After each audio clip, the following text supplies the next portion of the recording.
세상에는요, 각 나라마다 고유한 명절들이 있습니다. 우리 고국 대한민국에도 추석이나 설날 같은 명절이 있지요. 우리가 사는 미국에는 할로윈이나 아니면 땡스기빙이나 하는 그러한 날들도 있고요. 그리고 저 국경 넘어 멕시코에 가면은 싱코 데 마요, 또 디아 데 무에르토 이런 날도 있습니다. 그러나 전 세계적으로 가장 많은 사람들이 즐거워하는 명절이 있다면은 바로 크리스마스, 성탄절일 것입니다. 성탄절이 되면은요, 아이들은 산타에게 선물을 받을 생각으로 들떠 있습니다. 그리고 젊은이들은요, 이번 성탄에는 어디 가서 신나게 놀아볼까 하는 그런 생각들을 합니다. 그리고 비즈니스 하시는 분들은요, 이번 성탄절에는 매상이 얼마나 될까라는 그런 기대감을 갖고 성탄을 맞이합니다. 해마다 이맘때면요, 가는 곳마다 캐롤송이 울려 퍼지죠. 그리고 또 쇼핑몰이나 거리에 가면은 화려한 크리스마스 장식들이 번쩍거리면서 우리의 마음을 들뜨게 만듭니다. 그렇지만 여러분, 성탄절의 의미가 과연 그런 것일까요? 그런 것들이 우리가 성탄을 기뻐하는 이유의 전부일까요? 그건 아마 아닐 것입니다. 그렇다면 성탄의 참 의미를 우리는 어디서 찾아야 될까요? 우리가 꼭 알아야 될 성탄의 진실, 그 진실은 과연 무엇일까요? 오늘 저는 이 성경을 통해서 성탄의 세 가지 진실에 대해서 여러분들에게 말씀드리려고 합니다. 그 중에 첫 번째 진실은요, 우리 인간을 향하신 하나님의 사랑이 드러난 사건이 바로 성탄절이다라고 하는 것입니다. 볼륨을 많이 줄여보시면 어떨까요?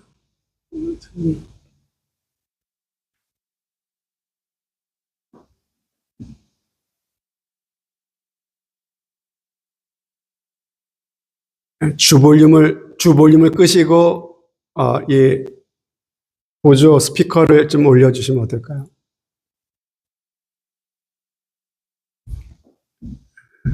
예. 자, 이것에 대해서 제가 설명하는 이야기를 한번 잘 들어보시기를 바라겠습니다. 오래전에 영국의 한 청년이 영국사의 저명 인사들을 대상으로 장난을 쳤던 유명한 사건이 있습니다. 이 청년은요, 영국의 사회 명사들한테 다음과 같은 짧은 내용의 전보를 보냈다고 합니다. 예. 우리 젊은 사람들은 전보가 뭔지 모를 거예요. 무슨 메시지 같은 건데, 옛날에 메시지를 보내는 그런 수단이 전보입니다. 그런데 어떤 내용이었냐면요, 모든 것이 들통났습니다. 빨리 도망치세요. 라고 하는 짧은 메시지를 보냈습니다. 그런데 전보를 보낸 후에 어떤 일이 일어났는지 아십니까? 전보를 받은 많은 사람들 중에서 갑자기 연락도 안 되고 사라진 사람들이 많이 생겼다고 하는 것이죠. 여러분, 이것이 무엇을 말해주는 걸까요? 우리 모든 사람들은 자기만 아는 숨겨둔 죄악들이 있다라고 하는 거죠. 여러분은 어떻습니까? 여러분도 자기만 알고 있는 죄가 있지 않으십니까? 여러분, 모든 것이 다 드러난다면은 어떻겠습니까? 여러분, 괜찮으시겠습니까? 만일 오늘 여기서 갑자기 조명이 탁 꺼지고, 그리고 여기서 이 스크린에서 여러분들만 아는 아주 은밀한 일들이 갑자기 여기에 나오기 시작한다면은 이 자리에 그대로 앉아 있을 사람이 과연 계실까요? 아마 저부터 도망치고 말 것입니다. 여러분, 그런 것이죠. 유대인들에게 유명한 속담이 있답니다. 10계명이 있는데 11계명이 있대요. 11계명이 뭔지 아십니까? 들키지 마라. 이게 11계명이랍니다. 여러분, 무슨 말입니까? 우리 모두는 다 죄인이라는 거예요. 이 사실을 부정할 수 있는 사람은 아마도 이 자리에 아무도 안 계실 줄로 압니다. 그러므로 이 세상에 사람들은 두 종류의 사람들만 존재할 뿐입니다. 두 종류의 사람, 뭘까요? 들킨 죄인, 그리고 아직까지 들키지 않은 죄인. 이 두 종류의 사람만 있어요. 그런데 여러분, 하나님 앞에서는요, 들킨 죄인, 들키지 않은 죄인의 구분이 있을 수 없습니다. 왜 그렇습니까? 하나님은 모든 것을 다 아시는 분이시기 때문에. 그러므로 저나 여러분들은 하나님 앞에 꼼짝없는 죄인들일 수밖에 없다는 거예요. 그런데 여러분, 하나님은 어떤 분이십니까? 하나님은요, 공의로운 분이세요. 예. 하나님은 공의로운 분인데, 공의라는 말이 좀 어렵죠? 공의라고 하는 것은요, 잘한 것은 상을 주고 잘못한 것은 벌을 주는 것이 공의예요. 하나님이 공의로운 분이라는 것이죠. 정확하신 분이세요. 의로우신 분이십니다. 죄에 대해서는 반드시 벌을 하셔야만 하는 것이에요. 그게 하나님의 공의이고 하나님의 법입니다. 그러므로 여러분, 죄를 범한 사람들은 누구나 다 벌을 받아야 마땅합니다. 그런데 그 죄가 가져오는 형벌이 무엇인지 아십니까? 그것은 죽음입니다. 그래서 성경을 보면 죄의 삭은 사망이라고 말씀하고 있습니다. 여러분, 죄에 대해서는 죽음으로 대가를 치러야만 되는 것이 하나님의 법이고 하나님의 공의이며 하나님이 지으신 세상의 이치라고 하는 것이에요. 사람이 왜 죽는지 아십니까? 사람은 원래 하나님께서 죽는 존재로 창조하지 않으셨어요. 그런데 죽는 존재가 된 이유가 무엇이에요? 죄 때문입니다. 모든 사람이 죄를 지었기 때문에 죄가 가져오는 결과로 죽음에 이르게 된 것이에요. 여기에는 예외가 없습니다. 그런데 죄의 싹은 사망이다. 죄는 반드시 죽음을 가져온다고 했는데 죄가 가져오는 죽음에는 세 단계의 죽음이 있습니다. 첫 번째 죽음은요, 하나님과 단절되는 죽음입니다. 여러분, 죽음이라고 하면은 사람들은 없어지는 것, 소멸되는 것이 죽음이라고 생각해요. 근데 그렇지 않습니다. separate, 분리되는 게 죽음이에요. 성경적인 죽음은 분리입니다. 그래서 첫 번째 죄를 지으면요, 하나님과 분리돼요. 하나님과 단절됩니다. 이것이 바로 영적인 죽음이에요. 죄를 지으면 첫 번째로 영적인 죽음을 당하게 됩니다. 그리고 이어서 따라오는 것이 육체적인 죽음이에요. 죽음은 분리라 그랬죠. 육체적인 죽음은 육체가 썩어 없어지는 것이 아니라 바로 우리의 육체가 영혼과 분리돼 버리는 것이죠.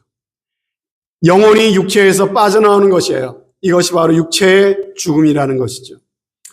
여러분, 죄는 영적인 죽음을 가져오고 이어서 육체적인 죽음을 가져옵니다. 그러나 그것이 끝이 아니라는 것이죠. 죽음의 문제를 해결하지 못한 죄인은요, 최종적으로 지옥에 떨어지게 된다고 성경은 말씀하십니다. 그것은 영원한 형벌이요, 성경에는 둘째 사망이라고 말씀하고 있는 것이죠. 이것이 죄인의 운명이고 모든 인간이 처한 운명입니다. 이 땅에 사는 동안 죄의 문제를 해결하지 못한 사람이 치러야 될 죄의 대가는요, 정말로 심각한 것이에요. 먼저 영이 죽어서 하나님과 단절돼 버리죠. 그 결과 하나님에 대해서 무감각해져요. 하나님을 알 수 없는 존재가 돼버려요. 하나님을 찾지 않는 사람이 되어버립니다. 영적인 죽음입니다. 그래서 생명의 근원된 하나님과 단절된 인간은요, 마치 뿌리에서 잘려나간 나무와 같이 점차 생기를 잃어가게 되는 것이죠. 그래서 육신은 늙고 병들어 마침내 육신의 죽음에 이르게 된다는 것입니다. 그리고 결국은 지옥의 불꽃 가운데 떨어져 영원한 형벌을 받게 된다는 것이죠. 이게 죄가 가져오는 죽음이에요. 이런 끔찍한 결과를 생각해 보면요, 정말로 자다가도 우리가 벌떡 일어날 정도로 아주 심각한 일이 아닐 수가 없는 것입니다. 그런데 성경은 죄가 가져오는 심각한 결과를 이렇게 말씀해 주고 계시는데, 간혹 보면은 이런 사람이 있어요. 아니, 내 죄값을 내가 받아야지. 누가 대신 내 죄값을 받는단 말이야. 내 죄값은 내가 당당하게 치르겠다고, 내가 받겠다고 하는 사람이 있다는 것이에요. 여러분, 어떠십니까? 굉장히 양심적인 사람처럼 보이죠? 하지만 뭘 모르는 사람입니다. 죄가 가져올 형벌이 얼마나 무서운지를 전혀 알지 못하는 사람이 하는 얘기예요. 여러분, 죄가 영원한 저주와 형벌을 가져오지만 우리에게 있는 소망은 무엇입니까? 하나님이 이런 운명에 처한 우리를 너무나도 사랑하신다는 거죠. 우리가 죄를 범함으로써 우리가 이러한 죽음이라고 하는 운명에 떨어지게 되었는데, 하나님께서는 고민에 빠지셨다고 말씀하십니다. 하나님의 법에 의하면은요, 우리는 모두 다 죄의 형벌을 받아야만 되는 거예요. 하지만 하나님께서는 우리를 너무 사랑하셔서 죄의 형벌을 그대로 받도록 내버려 둘 수가 없으신 것이죠. 그렇다고 해서 우리를 무조건 용서해 줄 수도 없는 것이에요. 여러분, 우리를 그냥 무조건 용서해 주시기에는 하나님은 의로우신 분이시고 하나님은 공의로우신 분이시기 때문에 결코 그렇게 하실 수가 없는 것이죠.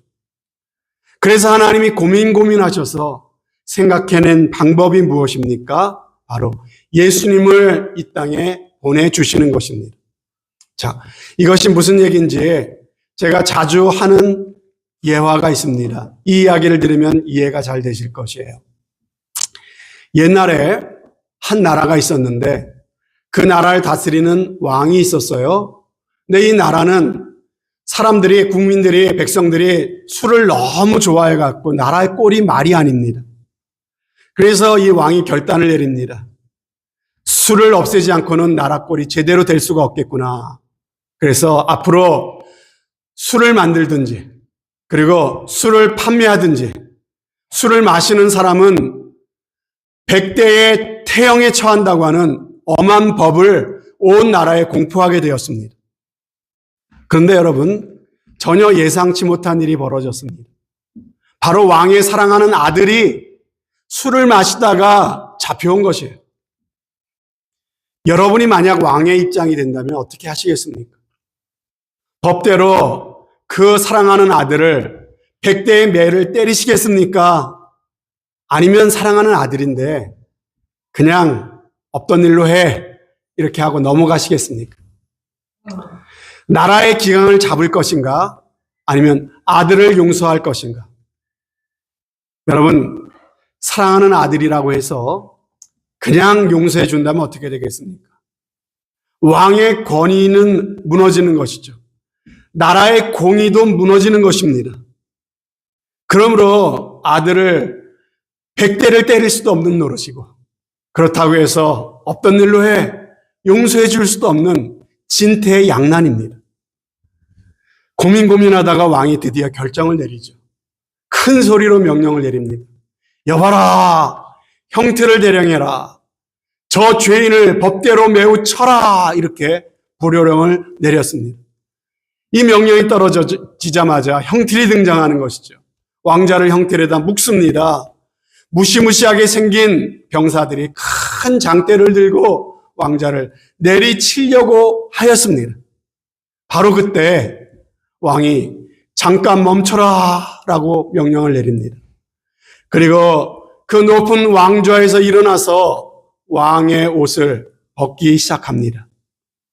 그리고 마침내 그 왕이 있는 곳으로 내려와서 그 왕자의 뒤로 내려와서 왕자의 뒤에서 왕자를 끼어 앉습니다. 그리고 명령을 내립니다. 이제 형을 집행하라. 살살 쳐서도 안 되고 한 대도 감해서는 안 될 것이니라. 그리고는 이 왕은요, 사랑하는 아들을 대신해서 살이 터지고 피가 터지면서까지 매를 다 맞게 되었습니다. 여러분, 이것이 바로 예수님이 저 하늘 보좌를 버리시고 이 낮고 천한 이 땅에 사람이 되어 오신 사건입니다. 이 땅에 오셔서 무슨 일을 하셨습니까? 죄가 없으신 예수님께서 우리가 당해야 할 죄의 저주와 형벌을 십자가로 대신 담당하신 것입니다. 이것이 바로 우리를 향하신 하나님의 극진하신 사랑입니다. 이것은 어느 날 갑자기 된 일이 아닙니다. 우연히 된 일도 아닙니다. 하나님께서 이미 오래전부터 계획하신 일이고요. 하나님께서 이미 여러 차례 수없이 약속하신 일입니다. 구약시대의 그 수많은 제사가 보여주는 것이 바로 이것 아닙니까?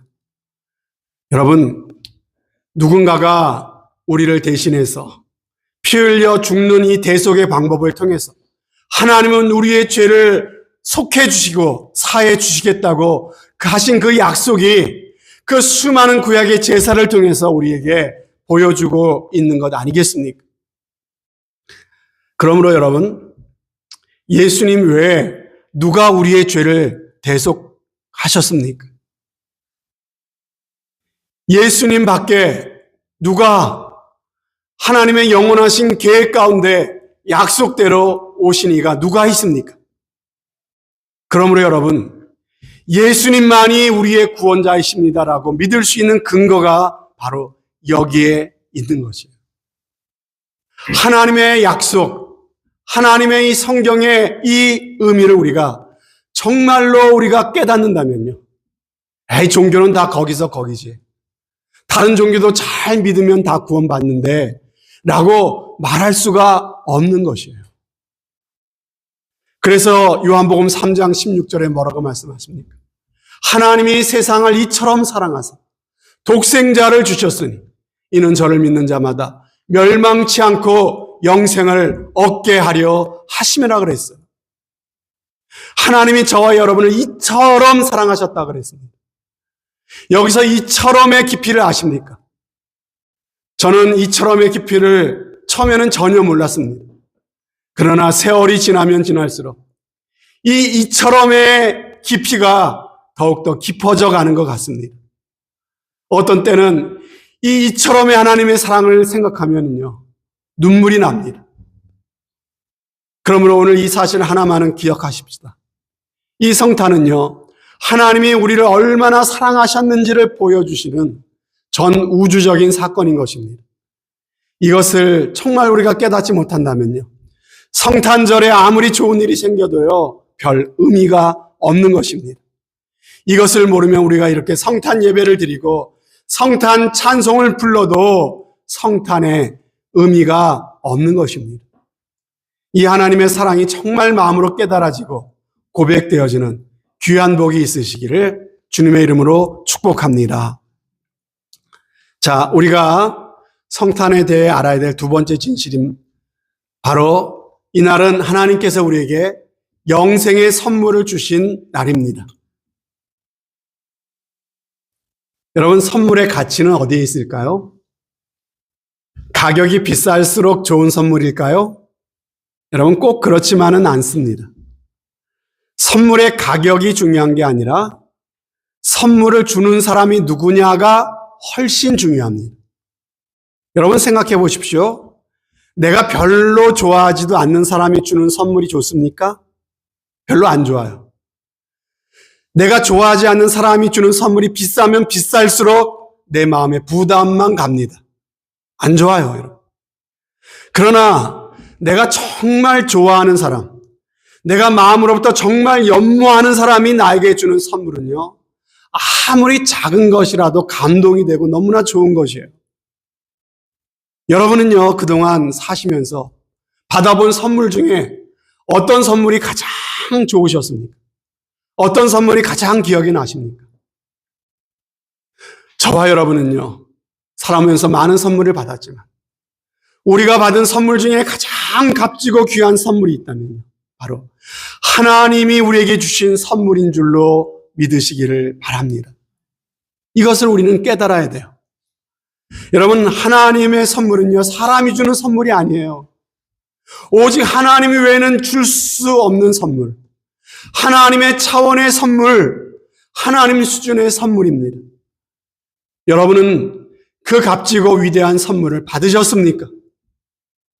하나님께서는 우리에게 그 선물을 값없이 우리에게 주신다고 하셨는데, 과연 여러분은 그 선물을 값없이 받으셨습니까? 여러분, 하나님이 우리에게 주신 최고의 선물이 뭐라고요? 그것은 바로 하나님께서 우리를 위해서 이 땅에 보내주신 그분의 독생자 예수 그리스도이십니다. 예수 그리스도 안에서 우리에게 허락해 주시는 영생이야말로 우리에게 주시는 최고의 선물입니다. 예수님이 이 땅에 오셨어요.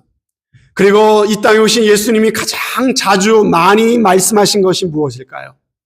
그것은 바로 영생이라고 하는 말씀이세요. 영생.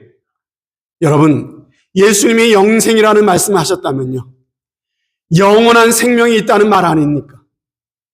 죽음이 끝이 아니라고 하는 말 아닙니까? 여러분, 아직도 죽으면 끝이라고 생각하세요? 예수님은 영생이 있다고 말씀하셨어요. 죽음 이후의 세계가 있다는 말씀이에요. 하지만 우리 인간은 사단 마귀의 지배 아래 있습니다. 사단 마귀가 왕노릇하는 이 세상 가운데서 거짓된 가르침을 진리로 알고 그렇게 배우며 살아가고 있습니다. 사단이 심어놓는 거짓말 중에 가장 결정적인 거짓말이 무엇입니까? 눈에 보이는 이 세상이 전부라는 거예요. 죽으면 모든 것이 끝나버린다고 하는 것이 거짓말인 것입니다. 하나님도 없고 심판도 없고 천국과 지옥도 없다는 것입니다. 그러므로 세상에 사는 동안에 수단과 방법 가리지 말고 잘 먹고 잘 입고 네가 하고 싶은 대로 마음껏 멋대로 살라는 것입니다. 그게 최고라고 하는 것이에요. 절대적인 진리니 선이니 그런 것 생각하지 말고 너 좋을 대로 마음대로 살라는 것입니다. 죽음 같은 거 생각하는 거 쓸데없는 일이다. 그거 생각하면서 깨름직하게 사느니 마음대로 살라고 하는 것이 사단 마귀가 우리를 속이는 가장 큰 거짓말이다라고 하는 것이죠. 여러분 생각해 보십시오. 그렇게만 믿고 살았어요. 육신이 원하는 대로 마음대로 살았어요. 근데 그렇게 천년 만년 영원히 살면 좋은데요. 그럴 수 없습니다. 70년, 80년, 길면 90년, 그것으로 끝입니다. 때가 되면 누구나 다 죽게 됩니다. 마지막 죽음의 순간, 육체에 갇혀있던 영혼이 분리되면서 비로소 영적인 세계의 눈이 열리기 시작하는 것이죠. 영의 눈이 열리면서 내 영혼이 갈 곳이 보이기 시작하는 거예요. 내 영혼이 갈 곳은 두 곳밖에 없지 않습니까? 천국 아니면 지옥. 여러분, 그때 천국과 지옥의 존재를 애써 부인하며 살았던 사람들이 죽음 앞에서 깨닫게 되는 것이죠. 아, 내가 속았구나. 내가 헛되게 살았구나. 하지만 여러분, 이미 때는 늦었습니다. 땅을 치고 후회해도 그때는 돌아갈 수 없다는 것이죠. 예수님은요, 허무한 인생을 살 수밖에 없는 우리들을 위하여, 땅을 치며 후회할 수밖에 없는 우리들을 위하여 이 땅에 오셔서 우리에게 영생의 선물을 우리에게 허락해 주셨습니다. 하나님이 계시다는 사실, 눈에 보이는 이 세계가 전부가 아니라는 사실, 이 세상은 오히려 잠깐 지나가는 세상이지만 죽음 이후에 더 실제적이고 더 영원한 세계가 우리를 기다리고 있다는 사실을 우리에게 알려주셨습니다. 그래서 예수는 말씀하셨어요. 나는 영생을 주기 위하여 왔노라. 누구든지 내 말을 믿고 내 살과 피를 먹고 마시는 자는 영생을 얻게 될 것이다. 이렇게 말씀하셨습니다. 하나님은 우리에게 예수님을 보내주시면서 이 놀라운 선물 영생을 예수님 안에 감추어 놓으셨습니다. 그래서 요한 1서에 말씀하시죠. 또 증거는 이것이니 하나님이 우리에게 영생을 주신 것과 이 생명이 그의 아들 안에 있는 이것이니라. 그의 생명이 누구 안에 있다고요? 예수님, 그의 아들 예수님 안에 이 영원한 생명을 두셨대요. 그래서 예수님을 내 마음에 모셔드리면요, 예수님 안에 있는 생명이 우리 안에 들어오게 되는 것이라고. 우리는 잠시 살다 죽어지는 심판받고 멸망받는 인생이 아니라 영원한 생명을 얻는 삶으로 거듭나게 된다고 말씀하고 있는 것이죠. 그러므로 성탄은 바로 이 최고의 선물, 영생의 선물이신 예수 그리스도를 이 땅에 보내주신 날인 것입니다. 이것이 바로 성탄에 알아야 될, 우리가 알아야 될 두 번째 진실입니다.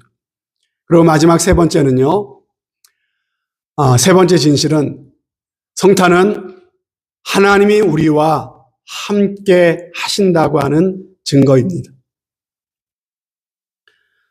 오늘 23절에 보라 처녀가 잉태하여 아들을 낳으리니 그의 이름을 임마누엘이라 하라 그랬습니다. 여러분, 임마누엘, 예수님의 별명이 임마누엘입니다. 임마누엘이 무슨 뜻이에요? 하나님이 우리와 함께 계신다. 예수님을 보내주시면서 하나님이 우리에게 주시는 아주 귀한 메시지가 이거예요. 내가 너희와 함께 한다. 그 증거가 바로 예수님입니다. 여러분, 성탄절은 우리 인간들에게 거룩하신 하나님의 아들께서 찾아오신 날이에요. 그래서 요한복음 14장에 보면은요, 우리 주님은 우리를 고와 같이 버려두지 않을 것이고 우리를 결코 버리거나 떠나지 않을 것이라고 약속하십니다. 또 제자들에게 마태복음 28절에 볼지어다 내가 세상 끝날까지 너희와 항상 함께 있으리라 약속하셨습니다. 예수님은 우리를 천국으로 인도해 주실 뿐만 아니라 영원토록 우리와 함께 하시기 위해서 인간의 모습으로 우리 가운데 찾아오셨다고 하는 것이에요. 이것이 성탄의 진실입니다. 예수님이 사람이 되셨어요.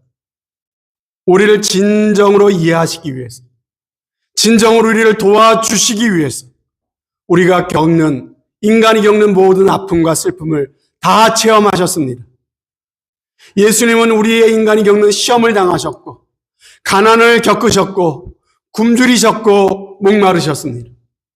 슬픔과 눈물, 고독과 버림받음, 멸시와 천대와 배신, 중상모략, 수치와 학대, 인간이 이 땅에서 당할 수 있는 모든 종류의 아픔을 다 경험하시고 겪으셨습니다.